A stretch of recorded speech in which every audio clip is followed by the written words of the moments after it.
एक निश्चित धनराशि को 8% वार्षिक दर पर 6 महीने के लिए उधार देने पर 260 रुपये साधारण ब्याज प्राप्त हुआ, वह धनराशि ज्ञात करो। दोस्तों अगर हमें इस सवाल को शॉर्ट ट्रिक से करना होगा तो हमें क्या करना होगा, यहाँ पे जो हमें दर दी हुई है और समय दिया हुआ है इसका गुणा करना होगा, ठीक है। लेकिन हम शॉर्ट ट्रिक को लगाएं उससे पहले हमें यहाँ पे समय 6 महीनों में दिया तो इस पहले से हम वर्षों में कन्वर्ट कर लेंगे, ठीक है। वो कैसे करेंगे, देखिए यहाँ पे 6 महीने का समय दिया हुआ है, तो अगर आप इसको वर्ष में बदलना चाहते हैं तो आप इसे 12 से भाग कर दीजिए, ठीक है।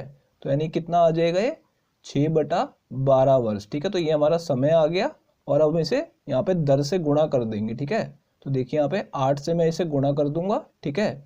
अब देखिए 6 से 12 को काट देंगे तो 2 पे कटेगा और 2 से इस 8 को काटेंगे तो 4 पे कटेगा, ठीक है। अब इन दोनों को गुणा करने के बाद जो संख्या आई है 4, तो यानी कि 4% का हमें ब्याज मिलेगा, ठीक है। जो हमने 6 महीने के लिए राशि लगाई है उस पर हमें 4% ब्याज मिलेगा, ठीक है। तो देखिए यहाँ पे जो ब्याज है वो प्रतिशत में तो 4% है, लेकिन रुपयों में हमें कितना दिया हुआ है कि 260 रुपये साधारण ब्याज प्राप्त हुआ, ठीक है। तो रुपयों में 260 है तो हम इसके सामने 260 रुपये लिख सकते हैं, ठीक है। ये जो है ब्याज रुपयों में है और यहाँ पे प्रतिशत में है, ठीक है। अब हमसे पूछा है वह धनराशि ज्ञात करो, यानी कि हमें मूलधन निकालना है। तो देखिए दोस्तों जब भी आपसे मूलधन पूछा जाएगा तो आपको ये ध्यान रखना है कि मूलधन हमेशा प्रतिशत में 100% होता है, ठीक है। तो हमें यानी 100% की वैल्यू निकालनी है। 4% की वैल्यू हमारे पास है तो हम पहले 1% निकाल लेंगे, दोनों तरफ 4 से भाग कर देंगे, ठीक है। तो देखिए यहाँ पे इसे 4 से भाग कर लेंगे तो कितना आ जाएगा, 4 से मैं इसे काटूंगा तो पहले ये 6 पे कटेगा और उसके बाद 20 बन के यानी 5 पे कट जाएगा। तो कितना आ गया ये 1% मतलब 65 रुपये। अब हमें 100% निकालना है तो दोनों तरफ 100 से गुणा करना होगा, तो 100% आ गया इस तरफ और यहाँ पे इसकी वैल्यू कितनी आ जाएगी, यहाँ पे 2 जीरो आगे और लगा देंगे 65 के, तो यानी 6500 रुपये वह धनराशि है, ठीक है। यानी हमारा मूलधन 6500 रुपये आ गया। तो देखिए दोस्तों कौन सा ऑप्शन करेक्ट है, ये चौथा ऑप्शन करेक्ट है। तो आइए दोस्तों ये अगला सवाल देखते हैं। 1125 रुपये की धनराशि को 4 महीने के लिए निवेश करने पर 67 रुपये 50 पैसे साधारण ब्याज प्राप्त हुआ, तो ब्याज की वार्षिक दर कितनी है ये हमें बताना है दोस्तों। तो देखिए दोस्तों इस सवाल में हमें मूलधन दिया हुआ है, हमें समय दिया हुआ है और साधारण ब्याज दिया हुआ है, ठीक है। हमें दर निकालनी है तो दोस्तों हम जो इसका फॉर्मूला होता है साधारण ब्याज का उसका यूज करेंगे। यहाँ पे देखिए साधारण ब्याज हमें 67 रुपये 50 पैसे दिया हुआ है तो इसको लिख लेंगे, ठीक है। और दूसरी तरफ मूलधन कितना है 1125, ठीक है। दर हमें निकालनी है तो उसकी जगह मैं आर लिख दूंगा और गुणा में समय, समय कितना देखिए दोस्तों यहाँ पे 4 महीने का है, ठीक है। लेकिन ये वर्षों में होना चाहिए तो इसे 12 से भाग करके वर्ष में बदल लेंगे, ठीक है। ये आपको जरूर ध्यान रखना है। और इस पूरे को भाग कर देंगे 100 से तो 100 नीचे 12 के साथ गुणा में आ जाएगा, ठीक है। अब हमें आर की वैल्यू निकालनी है तो देखिए यहाँ पे आर को मैं इस तरफ लिख रहा हूँ, ठीक है। दूसरी तरफ क्या है 67 रुपये 50 पैसे और इसके साथ ये नीचे वाली संख्याएं गुणा में आ जाएंगी। यहाँ पे देखिए 100 और यहाँ पे गुणा में 12, ठीक है। ये ऊपर आ गए और ये जो 1125 और 4 है ये नीचे आ जाएंगे, ठीक है। तो देखिए यहाँ पे 1125 गुणा में 4, ठीक है। अब इसे सॉल्व कर लेते हैं। देखिए यहाँ पे ये दशमलव हटेगा तो नीचे 10 आ जाएगा, ठीक है। अब देखिए यहाँ पे 12 को 4 से काट लेते हैं पहले, तो कितना आ जाएगा 3 आ जाएगा, 0 से 0 कट जाएगा। अब इन दोनों को काट लेते हैं दोस्तों हम 25 से, तो इसे देखिए 25 से काटेंगे तो कितना आ जाएगा, यहाँ पे पहले 25 चौका 100 और नीचे 5 आ जाएगा, ठीक है 45। ये 45 पे कट गया।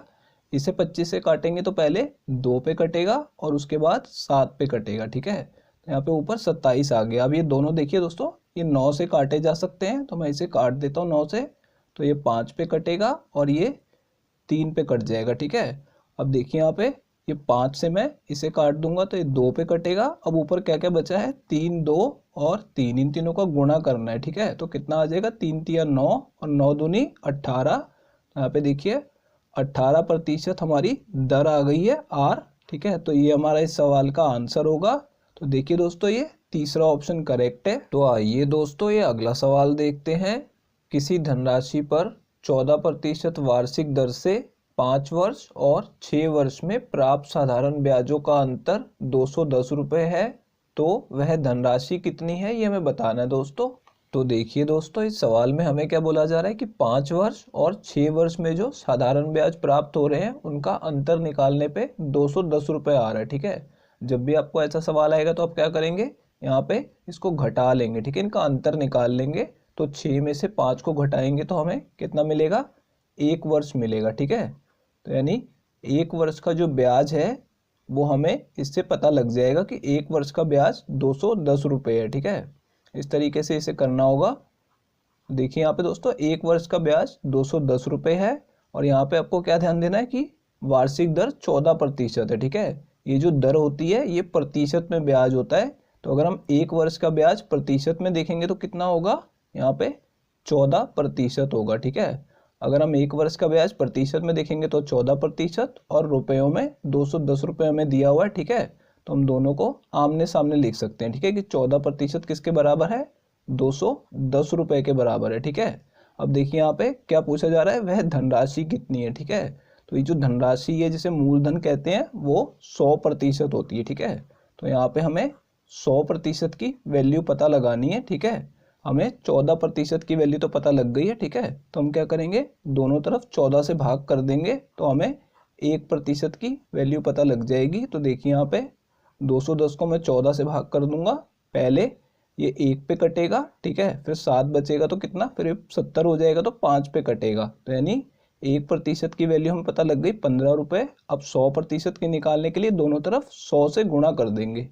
तो यहाँ पे देखिए 100% और 100% की वैल्यू कितनी हो जाएगी, इसे 100 से गुणा करेंगे तो 1500 रुपये आ जाएगा। ठीक है, यानी कि वह धनराशि कितनी है, 1500 रुपये। तो ये हमारा इस सवाल का जवाब होगा। देखिए दोस्तों, ये तीसरा ऑप्शन करेक्ट है।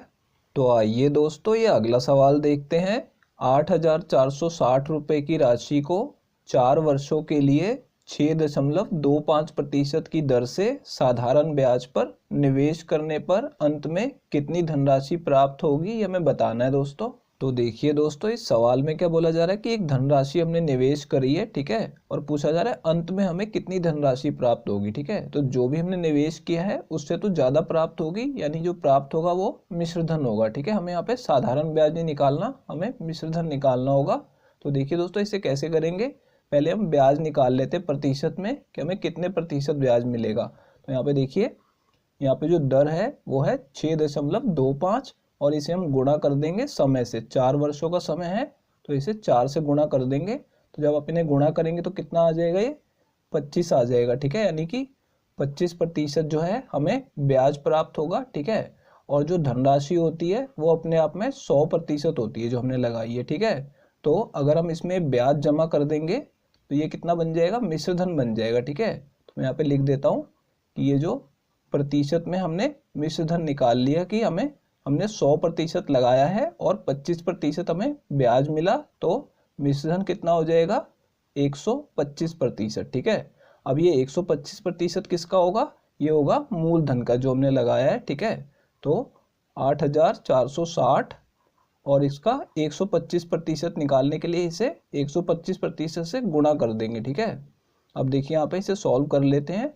इन दोनों को मैं 25 से काट लूँगा। ठीक है, ये दोनों 25 से कट रहे हैं तो नीचे 4 आएगा और ऊपर 5 आ जाएगा। ठीक है, अब 4 से इसको काट लेंगे तो देखिए यहाँ पे पहले ये 2 पे कटेगा, फिर 1 पे, और उसके बाद यहाँ पे 60 को काटेंगे तो ये 15 पे कटेगा। ठीक है, 4 से। अब इन दोनों का हमें गुणा कर लेना है। ठीक है, अब देखिए 5 पंजे हो जाएगा 25 और फिर 2 हमारा हासिल में आएगा तो 5 एकम 5 और यहाँ पे 2 हासिल में है तो 7, उसके बाद 5 एकम 5 और 5 दूनी 10 आ जाएगा। ठीक है, तो ये हमारा इस सवाल का जवाब आ जाएगा कि मिश्र धन हमें कितना प्राप्त होगा, 10,575 रुपये। तो देखिए दोस्तों, ये दूसरा ऑप्शन करेक्ट है। तो आइए दोस्तों ये अगला सवाल देखते हैं। 4,750 रुपये की राशि को 2 भागों में क्रमशः 18% और 12% वार्षिक ब्याज दर पर निवेश किया गया। यदि दोनों भागों पर 1 वर्ष में बराबर ब्याज प्राप्त होता है तो प्रत्येक भाग पर प्राप्त ब्याज कितना है, ये हमें बताना है दोस्तों। तो देखिए दोस्तों, इस सवाल में क्या बोला जा रहा है कि 4,750 रुपये की राशि को 2 भागों में निवेश किया गया है, एक को 18% और दूसरी को 12% की दर पे। ठीक है, और हमें ये भी बताया गया कि एक वर्ष में बराबर ब्याज प्राप्त होता है। ठीक है, तो प्रत्येक भाग का जो ब्याज है वो हमें बताना है। तो उसके लिए हमें क्या करना पड़ेगा, पहले दोनों भागों में से एक भाग का पता लगाना होगा। ठीक है, तो देखिए हम यहाँ पे कैसे करेंगे।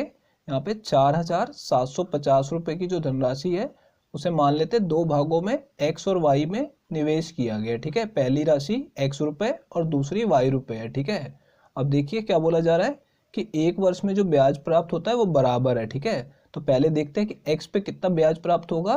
तो x का हम 18% निकाल देंगे। ठीक है, तो x गुणा 18%। ठीक है, और जो y है इस पे कितना ब्याज मिलेगा, 12% एक वर्ष में, तो y का 12%। ठीक है, तो ये जो दोनों ब्याज जो हमें प्राप्त हो रहे हैं बराबर दिया गया। ठीक है, तो हम इसके बीच में बराबर का निशान लगा सकते हैं। ठीक है, अब हम क्या करेंगे, x और y का अनुपात निकाल लेंगे। कैसे, x को यहीं लिखा रहने देंगे और y को नीचे भाग में ले आएंगे। ठीक है, और यहाँ पे देखिए प्रतिशत से प्रतिशत कट जाएगा और यहाँ पे 12 था तो 12 के नीचे 18 को भेज देंगे इस तरफ से। ठीक है, अब इन्हें सॉल्व कर लेते हैं 6 से काट के, तो कितना आ जाएगा, ये 2/3 आ जाएगा। ठीक है, तो यानी हमने अनुपात में पता लगा लिया, यदि x 2 है तो y कितना है, 3 है। ठीक है, तो यहाँ पे मैं इसके साथ लिख देता हूँ, x यदि 2 है तो y 3 है। ठीक है, तो यहाँ पे कुल धनराशि कितनी हो गई अनुपात में, 2 + 3 यानी 5 हो गई। ठीक है, तो 5 यूनिट जो है ये कुल धनराशि है अनुपात में, और रुपयों में देखा जाए तो 4,750 रुपये। तो इसके सामने हम इसको लिख देंगे। ठीक है, ये 5 यूनिट इसके बराबर है। ठीक है, अब हमें कोई भी एक धनराशि पता कर लेनी है, तो मैं यहाँ पे 2 यूनिट की वैल्यू पता लगा लूंगा। कैसे लगाएंगे, देखिए पहले इसे 1 यूनिट बनाने के लिए दोनों तरफ 5 से भाग कर देंगे। ठीक है, और इसे 2 यूनिट में लाने के लिए 2 से गुणा कर देंगे, क्योंकि 5 से 5 कटेगा तो 1 आएगा, फिर उसका गुणा 2 में करना होगा। तो इस तरफ भी हम 2 से गुणा कर देंगे। तो देखिए यहाँ पे इस तरफ तो आ गया 2 यूनिट जो कि हमारा x की वैल्यू है। ठीक है, और यहाँ पे इसे सॉल्व करना होगा हमें 5 से काट के, तो इसे पहले काटेंगे तो ये 9 पे कटेगा, उसके बाद 2 बचेगा तो ये 5 पे कटेगा, फिर 0 आ जाएगा। ठीक है, अब 950 को 2 से गुणा करेंगे तो कितना आ जाएगा दोस्तों, यहाँ पे 1900 रुपये आ जाएगा। ठीक है, यानी कि हमने पहला भाग पता लगा लिया कि 1900 रुपये x की वैल्यू है। ठीक है, अब हमें ये बताना है कि प्रत्येक भाग का प्राप्त ब्याज कितना है। ठीक है, तो हमने ये तो देख लिया कि ब्याज जो है वो बराबर प्राप्त हुआ है, तो यानी कि हमें सिर्फ इसकी बताना होगा कि इस पे हमें कितना ब्याज मिल रहा है। ठीक है, तो देखिए यहाँ पे 1900 रुपये पे हमें कितना ब्याज मिलेगा, 18% एक वर्ष में। तो हम 1900 का 18% सीधा सीधा निकाल लेंगे। ठीक है, तो इससे हमारा आंसर आ जाएगा। देखिए यहाँ पे 2 0 से 2 0 काट दी, अब इन दोनों को गुणा करना होगा, तो गुणा करेंगे तो क्या आएगा, 18 नी में कितना होता है 162, तो मैं 2 लिख लूँगा और 16 को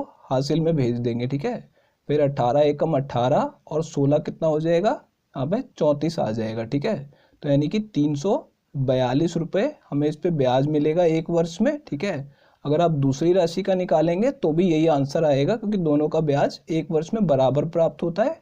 ठीक है, तो ये हमारा आंसर होगा, ये चौथा ऑप्शन करेक्ट है दोस्तों अगर ये वीडियो आपको पसंद आई हो तो इसे लाइक कर दीजिए, और दोस्तों अगर आप लोग चैनल पे नए हैं तो चैनल को सब्सक्राइब जरूर कर लीजिएगा, और दोस्तों नोटिफिकेशन बेल को दबाना बिल्कुल मत भूलिएगा। तो दोस्तों इस वीडियो को यहीं ख़त्म करेंगे, आपसे मिलते हैं अब अगली वीडियो में।